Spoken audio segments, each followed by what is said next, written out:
Hey, everybody, it is Mike Petralia, Trags, and time for a new podcast on the CLNS Media Network, Code Reds, covering everything Cincinnati Reds on and off the field. And I thought no better person to have my inaugural episode of Code Reds than with a former Reds World Series champion and 1990 National League Championship Series MVP, than my very dear close friend, Rob Dibble. Dibs, it is an honor. It is a pleasure, my friend, to welcome you on Code Reds. How you doing? I'm doing great. How are you? I'm doing very well. I'm looking forward to covering the Cincinnati Reds on this podcast all season long, much like my Jungle Roar podcast does with the hometown Stripes, the Cincinnati Bengals. But I think, for very good reason, Dibs, there's a lot of excitement, anticipation, expectation around the 2024 Cincinnati Reds. And because of what you did for a living, I want to start with what I think is probably going to be the key to their season, the pitching staff. And obviously, you were a closer, you were in the bullpen, you were part of the Nasty Boys. But I think for the Reds, Hunter Green, Nick Lodolo, and Graham Ashcraft, those three pitchers really hold many of the keys for the 2024 Cincinnati Reds. Well, I think everything has to do with health. I mean, for Hunter, if he stays healthy, he makes 30, 33, 34, 35 starts. If these other guys can make 30 starts, a lot is going to come down to your bullpen, which is totally used differently than when we were playing. We were like, all right, if a guy got tired in the seventh or eighth, you went to the bullpen and you got a refreshed arm.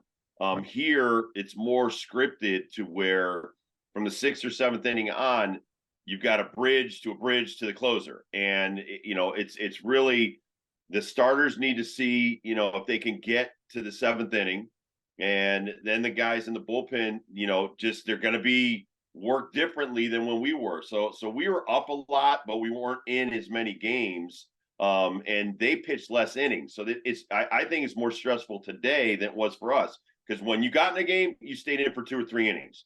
And then you turned it over to the next guy. He was fresh, and then you got it to the closer. So, in my mind, it's really about trying to stay refreshed, Yep. keep your edge, and make sure that you understand what your role is. Your ultimate role is to try to win 95 games, get to the postseason. Now, probably winning 90 games with the way the playoff, is the format is different than ours too. So you have a better chance of making the playoffs, but then that's a whole new season.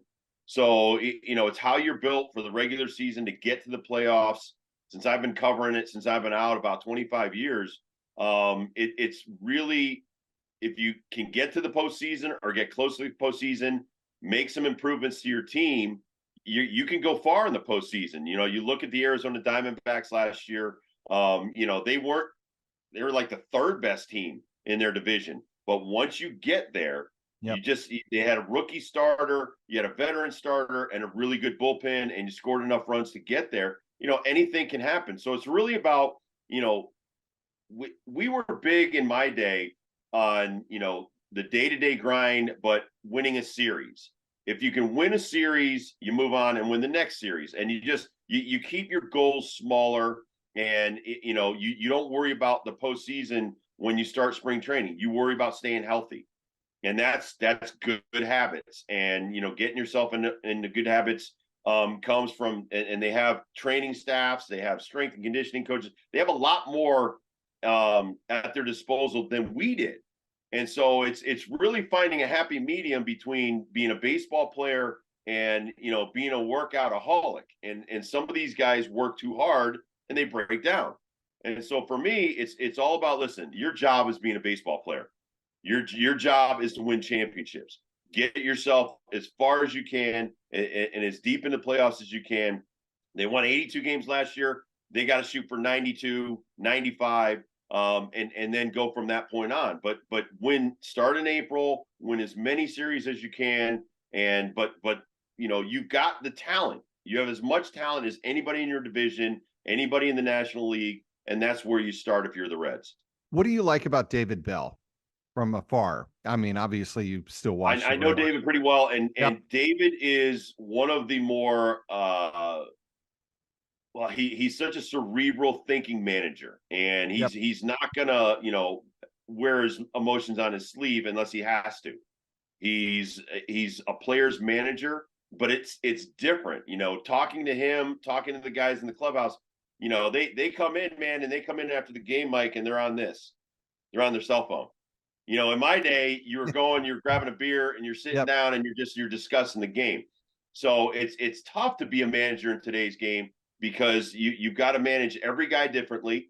You've got to manage the fact that everybody's got their own brand name, and And you don't have that's their, not to interrupt you, but you don't have their attention for as right. long as you did back in the day. Exactly. And Go and ahead. that was the And thing about being in Cincinnati. Cincinnati, all you had was, okay, there's a couple of places to go out and hang out after a game. We never did. Most of us had families. Most of us went right back to our houses. But that was like an hour and a half or 2 hours after the game. These guys, they hit their phone, Instagram, whatever, take a shower and leave. And it's a totally different vibe. And so the vibe has to try to, these guys have to police themselves better. They have to be like, listen, guys, we're in this for 6-7 months. We've got to be a close-knit family. And the closer we are, not just the coaches and management, the closer we are, 26, 27, 28 players, the farther we're going to go. And you see that year in and year out. The Rangers did it last year. You saw it with the Arizona Diamondbacks. You see it with some of these other teams, the Astros.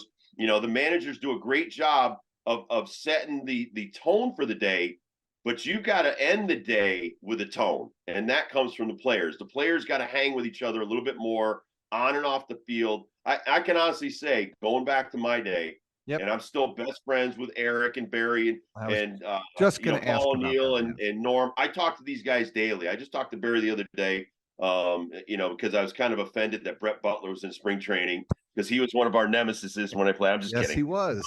But that's the way I am.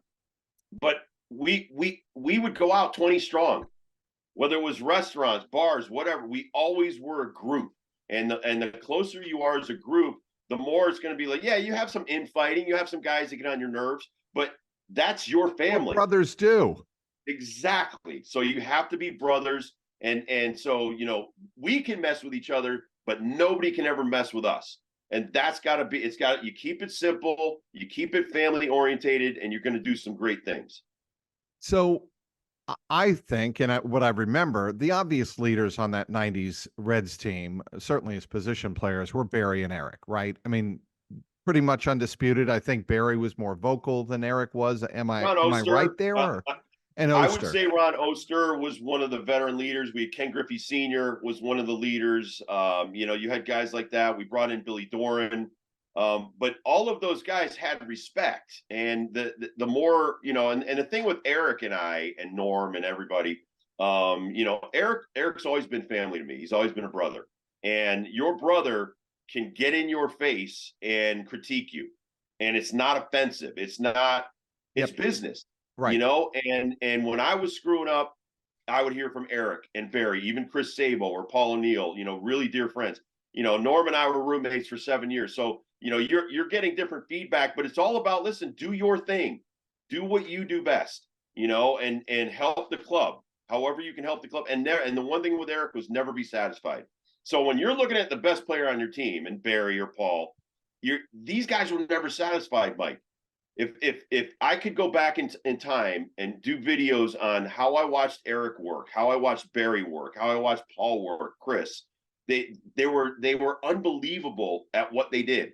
Never took enough ground balls. Never ran the bases. After every round in the cage, they were running the bases. They were getting their leads. They were the pitchers would fake a move to first and stuff, and they would get their jump going to second. So work never stops for the best players.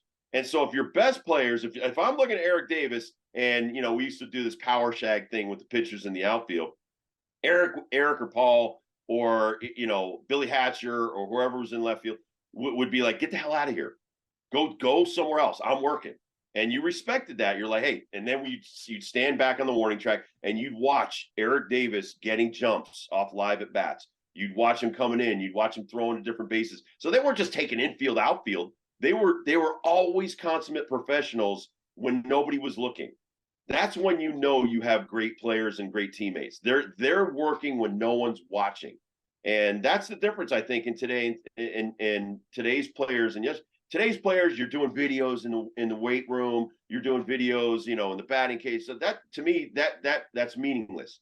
It's when nobody's watching you, what are you doing? And I stress that to my younger players I coach, my travel teams, my 15 and 16 travel teams, my 7, 8, 9, 10-year-olds. It's like, I constantly harp on them, Mike. You got to go home and swing the bat 50 or 100 times a day. You can't just show up at practice and that's when you practice baseball. Baseball is 24/7. And it's the hardest game because, like, even pitchers, we can't throw every day. I mean, football, you can run routes, you can do stuff, you can do walkthroughs. Basketball, you could shoot thousands of shots a day. Baseball is difficult because you can't do certain aspects. So you have to mentally challenge yourself in other ways to get that work done. So whether it was Eric getting in my face or Paul or Ron Oster, those guys shaped my career. Obviously Pete Rose, my first manager, Lou Piniella, my second manager, all of those guys shaped who I became because I knew I was good, but they knew I could be better. And that's what I think a family does. So it's incumbent on the best players on the Reds, besides the coaching staff, to get in each other's faces and push each other to limits that they never thought they could get to.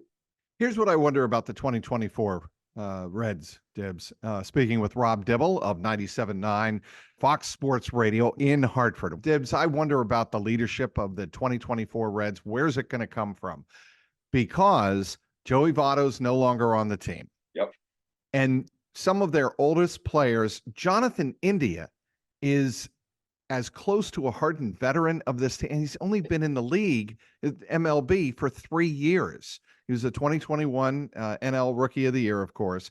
But when you look at their infield alone, and you take a look at Noelve Marte at third, you take a look at Elliott short, second base is going to probably be Matt McLean, assuming he's healthy, Christian Encarnacion Strand at first base. All players in their first and, for all intents and purposes, first and second years of MLB action. Then in the outfield, you have Jake Fraley. Obviously, you have TJ Friedel, Spencer Steer, another guy who was technically a rookie last year. Where's the leadership going to come from? I think one guy who could emerge is Luke Maile. Yeah, and that's the thing. Usually your catchers are your biggest leaders, especially during games. Off the field, man, the locker room is so diverse. And I think a lot of these guys are too unselfish. You got to step forward sometimes. You've got to put yourself out there. And so that's the biggest problem with these guys that have been around, whether it's Jonathan India taking over this team because Votto left. I mean, that's the bottom line. If you want to win, you don't care who the voices are. The voices, you're all going to be respected as soon as the team is formed after spring training. You go north and you go back to your respective places that you're going to play. You got to sit down in the locker room, and this is something that it takes shape after a few weeks into the months into the season, and you'll find the identity out within 50 games, and you'll know who the leaders are. Mm-hmm. And honestly, there was so many different guys. They have to be everyday players. It's hard for starting pitchers like even Hunter Green and some of these other guys. It's not about time in the major leagues. It's more about how often you're playing. And so the everyday players, the guys that are going to get 600 at bats, the guys that play 150 games, the catchers that catch 120 to 140 games, those are the guys that got to speak up when you're being challenged, when there's some adversity. But for the most part, I mean, when you're in there, David Bell and his coaching staff does such a great job of making sure these guys have everything they need.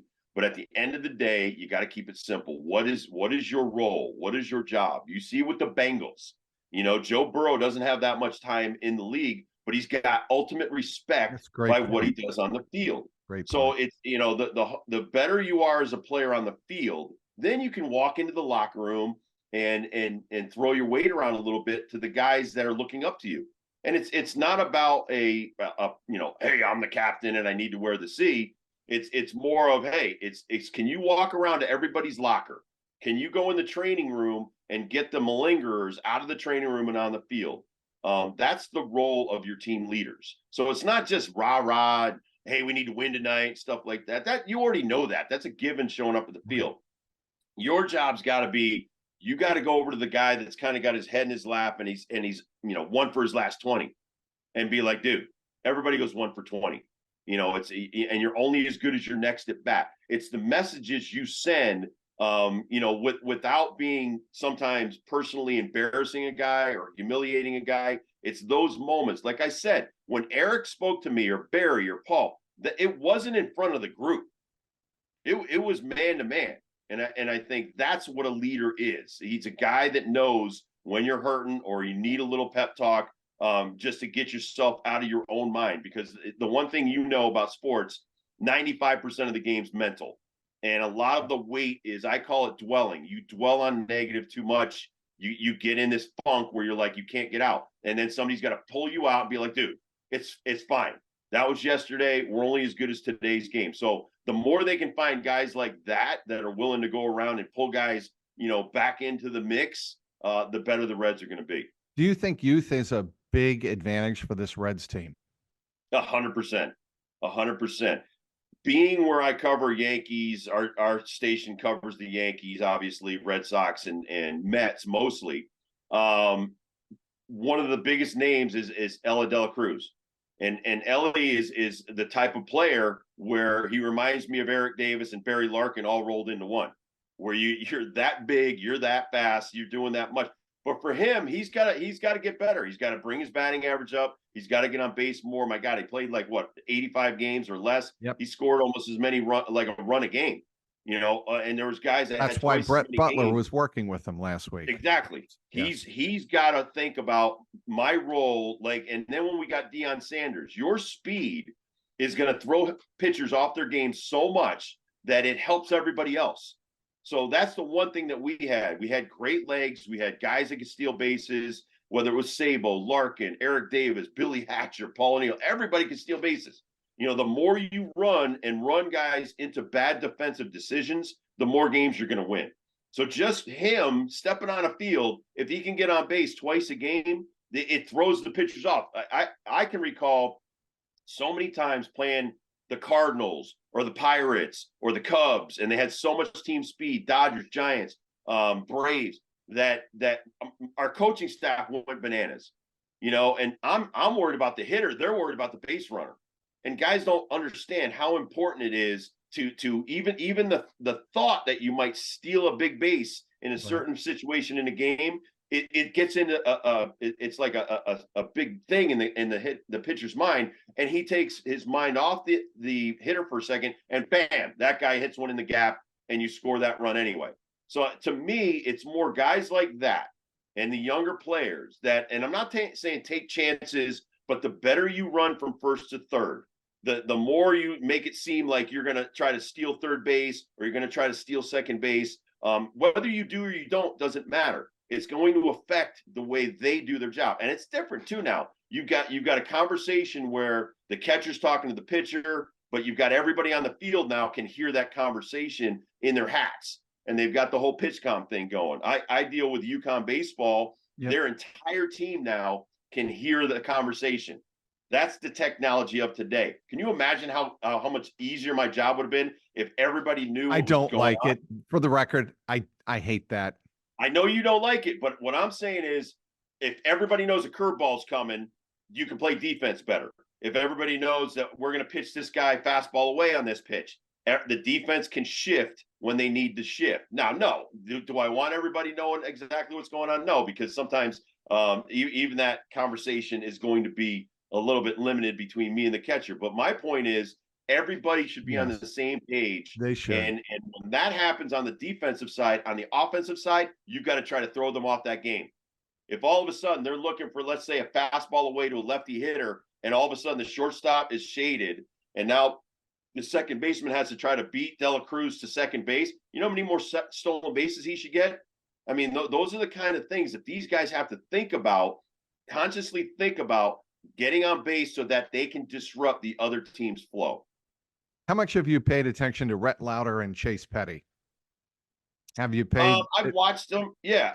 So I find those two very fascinating. Having been down in Arizona for a week of spring training, when I watched them pitch, it was different. It was different than watching all of the other prospects pitch.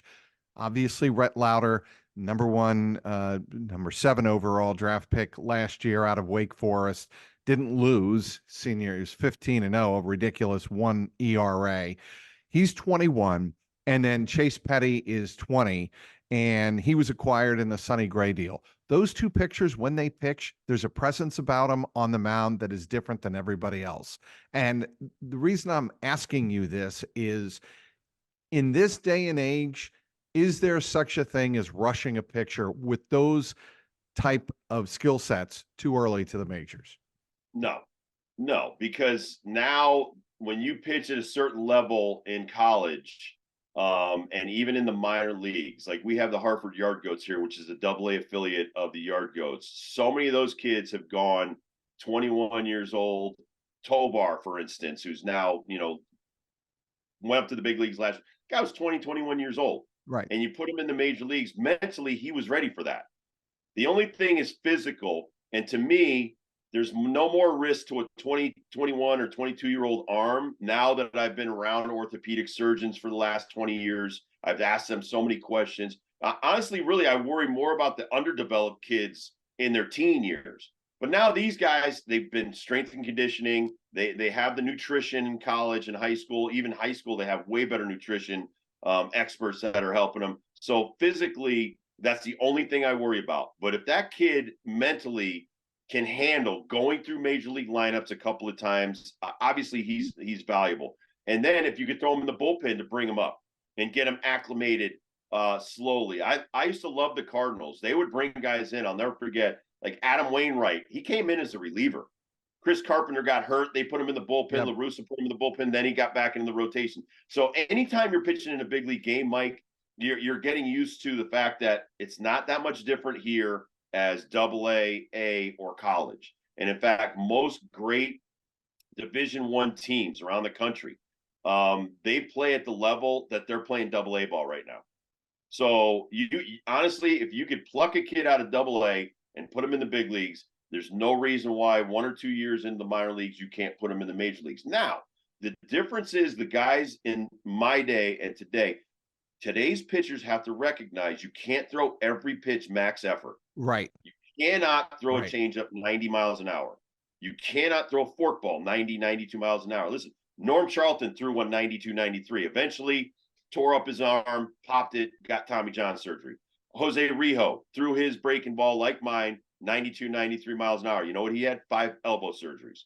I've had 2 shoulder and an elbow surgery. So learn from the older guys that, listen, take something off of it, add and subtract. You can add and subtract on your fat. I'm fascinated by the Garrett Coles, the Verlanders, the Scherzers. These guys are amazing at adding and subtracting just their fastball.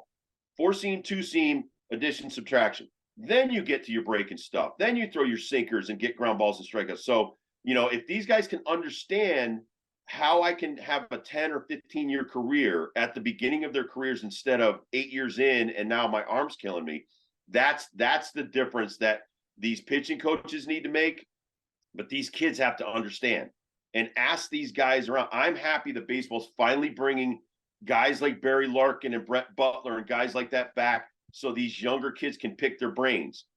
I'm not against analytics, but the thing that analytics doesn't help you with is experience.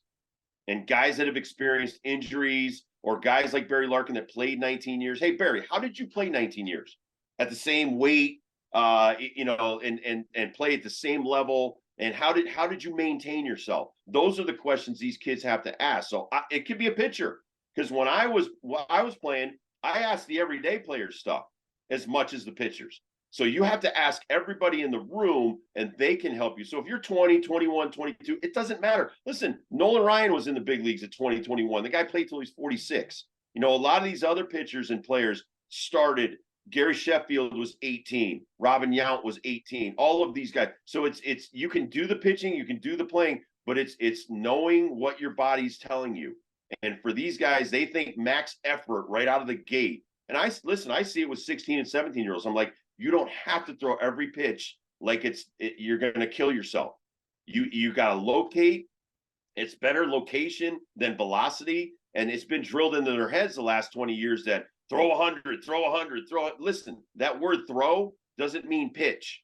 There's a lot of guys that can throw hard. There's very few that can pitch and hit spots. That was the difference in why I was successful.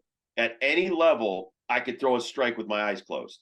And I think that these kids are so worried about velocity, they don't understand. Listen, some of your best pitchers in the major leagues throw 80 to 92. They locate brilliantly, and then they change speeds and they save their arms. And so I think that's the thing when you're looking at these young pitchers. Can this guy play 7 months after he just played 3 months? Yes, but they're going to have to space him out. They're going to have to look at his rest. That's where your analytics comes in, because you have to make sure that you're not putting too much pressure on him. It's like this brackish kid with the Orioles. Well, he came down with a sore shoulder because this kid threw 75% more than the year before. That was too much on a young arm. So those are the kind, as long as you study these kids, and when they come up from the major leagues, when you're going year to year in the major leagues, it's how much stress you're putting on their arms before you say, hey, listen, we can't push this guy. And, and if we need him in October, we got to shut him down maybe in August and a little bit in September, but we want him for the postseason. Do you remember your numbers from 1990? I don't. I vaguely remember. I have them in front of me, and they're like eye-popping. Let me read them, since as a favor to you and to thank you for coming on the inaugural Code Reds podcast. Let me read you these numbers. You were 8-3, and wins and losses are wins and losses for relievers, and you know that, Dibs. You had a 1.74 ERA, which was terrific. 68 games. You finished 29 of them. To me, the most impressive stat, in 98 innings, you had 136 strikeouts, and your whip was 0.98. Exceptional. There you go. Well, the one thing, Mike, we worried about back then was being 2-1 strikeouts to walks. Yep. And if you could be 3-1 or 4-1 strikeouts to walks, that was a great year. So 89, 90, 91, 92, I mean, those were some of my best years, but it wasn't about the finished product, because number one, don't ever tell me my ERA during the season. Norm and and Randy were very superstitious, didn't want to know that, hey, did you know your ERA was such and such or whatever? The only thing we really wanted to know was more about, at your last few pitches as opposed to your first few pitches, what your velocity was, because we all knew we were going to decline. Whether it was 15 pitches or 25, if you threw 3 or 4 days in a row, that fourth day, what's my velocity? And honestly, I was way more effective, not when I was in the high 90s, when I was in the low 90s and my ball had movement. So honestly, I thought sometimes when I was throwing 98, 99 or 97, it was too hard and too straight. That's when I would be like, okay, the third day I'm going to throw more two-seam. The third day I might throw more breaking balls, but I'm going to throw them like 82 miles an hour. And that way my 92 looks like it's 98. So a lot of it was just, it was a mental process of walks, hits, the strikeouts. They come by getting ahead in the count.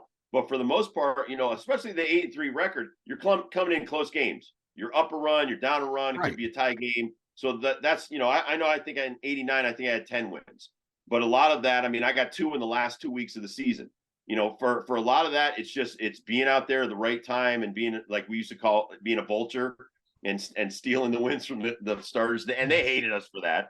But, that comes with the territory. But my job was to set up John Franco in 89, set up Randy in 90. It made my life a lot easier knowing Randy was there to finish the game, knowing that Norm was sitting next to me at the end of 90. And between the three of us, we were going to get the last 9 outs of every game, so it was more. And then honestly, defensively, one of the best teams you could ever have behind you, great defense. Any mistake I made could be hitting the gap. Eric's catching it. Could be coming from the right center gap. Paul's catching it. Let me jump in right there. You have a left-handed guy running to his right. Billy Hatcher, when Billy was either playing center or left, I basically had 3 center fielders at all times. And so, Glenn Braggs comes to us. Glenn Braggs, 6'4", runs as fast as any of them. That guy was amazing when you put him in. Herm Whittingham, defensive replacements. So at any time, my confidence couldn't have been greater that I could throw it anywhere near the plate, and if it stayed in the ballpark, it was going to be caught. Andy Maldonado, 1990. Second, Yeah, second I was out in the bullpen. or first out? I was in the bullpen, Mike, warming up. So, because I know Candy's numbers off me were not good. And Randy's in the game, and I know Randy's going to throw fastballs away to him. So I'm in the bullpen, and when that ball gets hit, and Braggsy, G-Man catches that ball, I'm telling you, my heart was in my ankles because I was like, I should be in the game. But of course, I always want to be in the game against right-handed guys. But that guy in particular, I played with him in winter ball in Puerto Rico. Yep. I knew him very well, and I knew he had great power to right field. So all of those things with Randy pounding the strike zone away from him, thank God we had G. But listen, Paul would have caught that ball. Paul's 6'5". Yeah. So right. whether it's Paul O'Neill or Glenn, I had no doubt either guy was going to make that catch. So the point is, and by the way, the other play of the series, of course, was off Bobby Bonilla in Game 4, the play that Eric Davis made, backing up Billy Hatcher, right, in center field, fielded and the the ball. reason Eric's in left is because he hurt his knee. That's so the right. reason why Eric's playing left is he's I wouldn't say a bad knee, but it's like, okay, well, Hatch is fast too.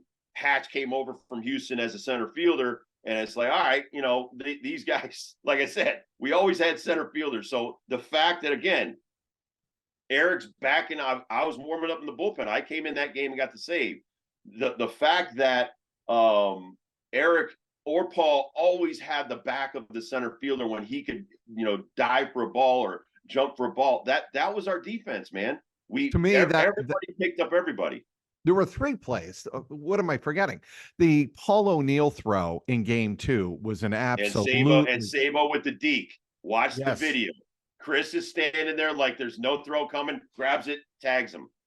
That was awesome. Great. Those are 3 plays right there. We named just out of our memory banks. The reason I'm bringing this up, and we're going to wrap up real quick here, Dibs.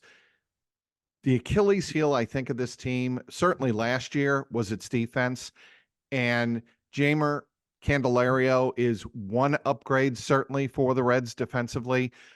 Ellie's got to be better defensively at short. That's why Barry is spending so much time with him this spring training, making sure his glove's on the ground, coming up to the ball, not the other way around. Barry's real, as you very well know, he's a stickler for details like that. The Reds have to be better defensively this year if they're going to make that jump to the playoffs, I feel. It's going to freak you out, but we had 102 errors in 90. Regular season. Got to go back and look at it. I will do that. 102? 102 errors that year. It'll blow your mind. Here's the thing. You can make an error, but you're giving the other team extra outs. That's incredible. You've got to be able to, all right, we just gave them an extra out. The pitcher's got to now come out and do the job and either induce a pop-up, strikeout, or ground ball and get out of it. So it's that you can't panic when someone makes an error because everybody's going to make errors. Balls are hit sharply. Balls are hit where the guy, he bobbles it and he overthrows it. That's not the big deal. The big deal is after that error, if everybody collapses mentally, oh man, would you be out of the end? No, as a pitcher, you're like, all right, 9 out of 10 times you pick me up, I got to pick you up right here. So yes, the defense has to be great, but the pitchers mentally have to adjust. When there's an error made behind them, that's nothing. My business, get this next guy out, get us off the field. So whenever you give extra outs, not a big deal unless you give like 2 extra outs and you make 2 or 3 errors in an inning. Those are the innings you got to try to stay out of. So to me, I'm about reducing damage. Minimize damage when a big inning is going on. You might give up a run. Like a lot of times I came in, Mike, bases loaded. I might give up 1 run, but I can't give up 3. But if I minimize the damage, we're going to be successful. All right. In 30 seconds or less, Dibs, your expectation and your prediction for the 2024 Cincinnati Reds. I expect them to win more than 90 games, go to the postseason, and health-wise, they've got enough pitching to go deep in the postseason. I think they are going to have a season that, like you said, if they're healthy, especially the front three of Hunter Green, Nick Lodolo, and Graham Ashcraft. If those three can stay healthy and make north of 23 to 24 starts, I think they're going to contend for not only the NL Central, but I think they're going to contend to get back to the World Series for the first time since your guys did it back in 1990. Rob Dibble, I want to thank you very much for being a part of the inaugural Code Reds podcast. Thanks, bud. I love it. Love you, Trags. Thank you for having me on. You got it, Dibs. Until next week, my name is Mike Petralia for Rob Dibble. Thanks for downloading this episode of the Code Reds podcast on the CLNS Media Network.